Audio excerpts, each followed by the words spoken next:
അതിൻ്റെ ഫീച്ചേഴ്സ് നമുക്ക് നോക്കണം. So the classical model of federation has been changing in tune with the new pattern of national government. എന്താണ് നമ്മുടെ പഴയകാല ഫെഡറാലിസം എന്ന് പറയപ്പെടുന്നത് എന്ത് ചെയ്യുന്നു? എപ്പോഴും അത് മാറ്റങ്ങൾക്ക് വിധേയമായി കൊണ്ടിരിക്കും. നമ്മൾ ക്ലാസിക്കൽ ഫെഡറാലിസമാണ് ഇപ്പം നമ്മൾ പറഞ്ഞത് ഇത്രയും അല്ലേ. പക്ഷേ ചില സാഹചര്യങ്ങളിൽ എന്തായി മാറുന്നു? യൂണിറ്റേറിയൻ ഫെഡറാലിസം ആവുന്നു. എന്ന് പറഞ്ഞാൽ എന്താണ്? A unitarian federalism is a pattern of federalism in which the central government is becoming very powerful than the state. കേന്ദ്ര ഗവൺമെൻറ് സംസ്ഥാനത്തേക്കാളും കൂടുതൽ എന്തായി മാറുമ്പോൾ പവർഫുള്ളായി മാറുന്ന ഫെഡറാലിസമാണ് എന്താ? യൂണിറ്റേറിയൻ ഫെഡറാലിസം എന്ന് പറയുന്നത്. There are several patterns behind the origin and development of unitarian federalism. ഈ യൂണിറ്റേറിയൻ ഫെഡറാലിസം ഉണ്ടാകുന്നതിൻ്റെ പുറകിൽ പല ഫാക്ടേഴ്സ് കൊണ്ട് the growing strength of central government at the expense of state is due to the following factors. ഇപ്പോൾ ഇവിടെ എന്ത് ചെയ്യുന്നു? സംസ്ഥാന ഗവൺമെൻറ്റുകളുടെ ചിലവിലാണ് ആര് വളരുന്നത്? കേന്ദ്ര ഗവൺമെൻറ് വളരുന്നത്.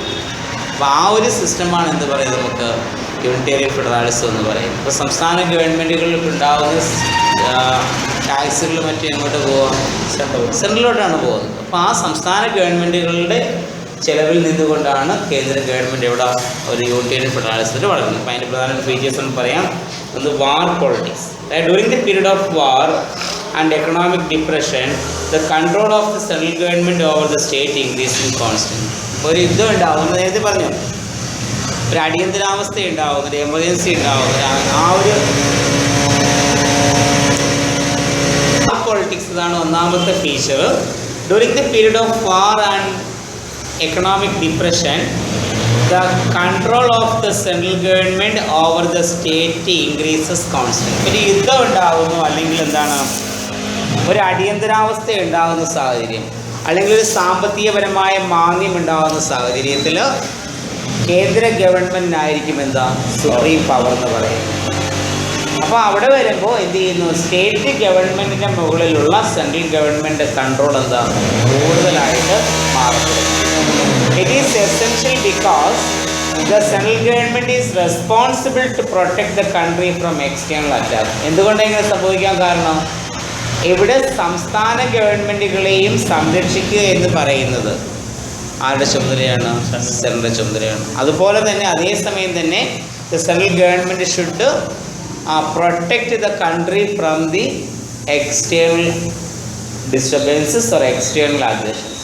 ബാഹ്യമായ കലാപങ്ങൾ ഉണ്ടാകുന്നു, അല്ലെങ്കിൽ അവർ രാജ്യം, ഇപ്പോൾ സപ്പോസ് ഇന്ത്യയെ പാകിസ്ഥാൻ എന്ത് ചെയ്യുന്നു? ആക്രമിക്കുന്നു. അപ്പോൾ അതൊരു എക്സ്റ്റേണൽ അറ്റാക്കാണ്. അപ്പോൾ ആ ഒരു സാഹചര്യം വരുമ്പോൾ ഇന്ത്യയും ഇന്ത്യയുടെ ജനങ്ങളെ പ്രൊട്ടക്റ്റ് ചെയ്യേണ്ട ചുമതല ആർക്കാണ്? കേന്ദ്ര ഗവൺമെൻറ്റിന്. അപ്പോൾ അങ്ങനെ വരുമ്പോൾ അവിടെ ഈ ഒരു സാഹചര്യം ഉണ്ടാകുമ്പോൾ സെൻട്രൽ ഗവൺമെൻറ്റിനേക്കാളും സ്റ്റേറ്റ് ഗവൺമെൻറ്റിനേക്കാളും കൂടുതൽ അധികാരം ആർക്ക് വരുന്നു? സെൻട്രൽ ഗവൺമെൻറ്റിന് വരുന്നു. അപ്പോൾ ആ ഒരു ടെൻഡൻസി നമ്മൾ നോക്കുമ്പോൾ അവിടെ എന്താണത്? ഫെഡറാലിസം അല്ല, പിന്നെന്താ?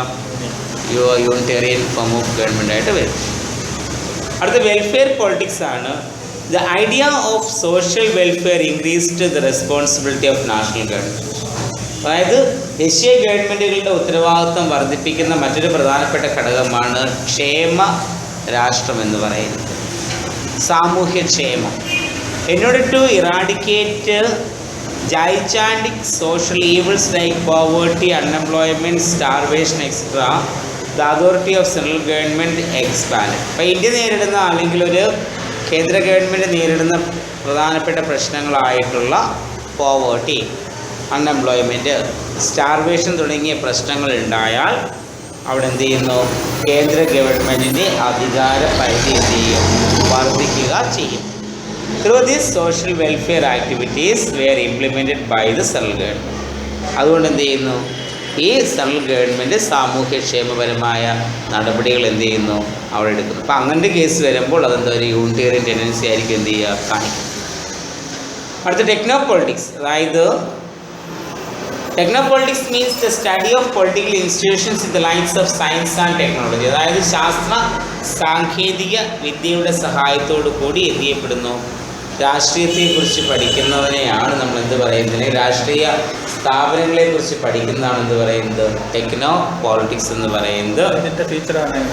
ഇതിൻ്റെ ഫീച്ചറാണ് ടെക്നോളജിക്കൽ ഇൻഫ്ലുവൻസ് കൂടുതലായിരിക്കും. അതായത് technological advances influences the working of government and it brought the increasing role of central government. ഇപ്പോൾ സാങ്കേതികപരമായിട്ടുള്ള സംവിധാനങ്ങൾ നമ്മൾ എന്ത് ചെയ്യുന്നു, ഭരണകാര്യങ്ങളിൽ ഉപയോഗിക്കുമ്പോൾ അതെന്ത് ചെയ്യുന്നു, കേന്ദ്ര ഗവൺമെൻറ്റിൻ്റെ പങ്ക് അല്ലെങ്കിൽ കേന്ദ്ര ഗവൺമെൻറ് റോൾ എന്ത് ചെയ്യുന്നു, വർദ്ധിപ്പിക്കുക ചെയ്യും.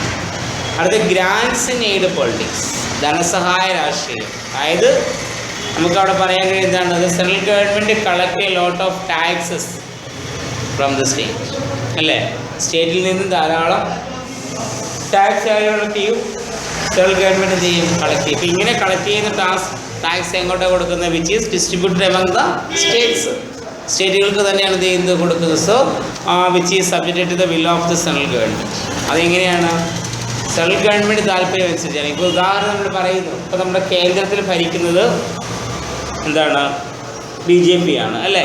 അപ്പം നരേന്ദ്രമോദി ഗവൺമെൻറ് ഭരിക്കുമ്പോൾ ഈ സംസ്ഥാനത്തിൽ നിന്നും കേന്ദ്രത്തിൽ നിന്നുള്ള സാമ്പത്തിക സഹായം സംസ്ഥാനങ്ങൾ കൊടുക്കുന്നു. എല്ലാവർക്കും ഒരേപോലെ കൊടുക്കുമോ? ഇല്ല. അത് അവരുടെ ഇപ്പോൾ റൂളിംഗ് പാർട്ടിയാണ് സെൻട്രലും സ്റ്റേറ്റിലും ഒരേപോലെ വരുന്നുവെങ്കിൽ അവിടെ കൂടുതൽ എന്ത് ചെയ്യും, സാമ്പത്തിക സഹായം കൊടുക്കും. നേരെ മറിച്ച് എന്താ, ഈ പിന്നെ ഓപ്പോസിഷൻ പാർട്ടീസ് ആണെങ്കിൽ അതനുസരിച്ച് എന്താണ്, സാമ്പത്തിക സഹായം കുറയും. So it increase the role of central government and paved the way for unitarian federalism. അപ്പോൾ അതെന്ത് ചെയ്യുന്നു, പിന്നെ സെൻട്രൽ ഗവൺമെൻറ് റോള് കൂട്ടുന്നു.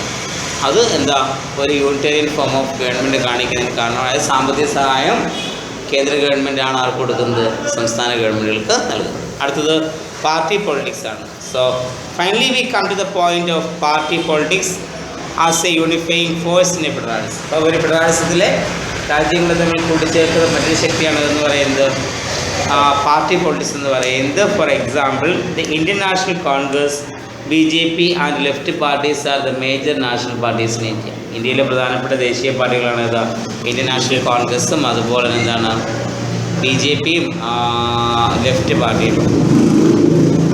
ദേ എക്സിബിറ്റ് യൂണിറ്റേറിയൻ ടെൻഡൻസി. അവരെന്താ കാണിക്കുക, ഒരു യൂണിറ്റേറിയൻ. ഇപ്പോൾ ഇന്ത്യൻ നാഷണൽ കോൺഗ്രസ് ആണ് കേന്ദ്രത്തിൽ ഭരിക്കുന്നതെങ്കിൽ ആ ഇന്ത്യൻ നാഷണൽ കോൺഗ്രസ് ഭരിക്കുന്ന സംസ്ഥാനങ്ങൾക്കോട് ഒരു കൂടുതൽ താല്പര്യം കാണും. BJP ആണെങ്കിൽ അവർ ലെഫ്റ്റിസ്റ്റ് ആണെങ്കിൽ അങ്ങനെ ഓരോ പാർട്ടികൾക്കും ഒരു യൂണിറ്റേറിയൻ ടെൻഡൻസി അവരെന്ത് ചെയ്യുന്നു, പ്രദർശിപ്പിക്കുന്നു.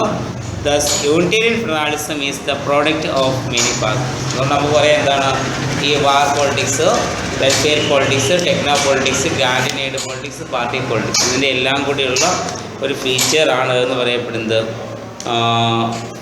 യൂണിറ്റേറിയൻ ഫെഡറലിസം എന്ന് പറയാം.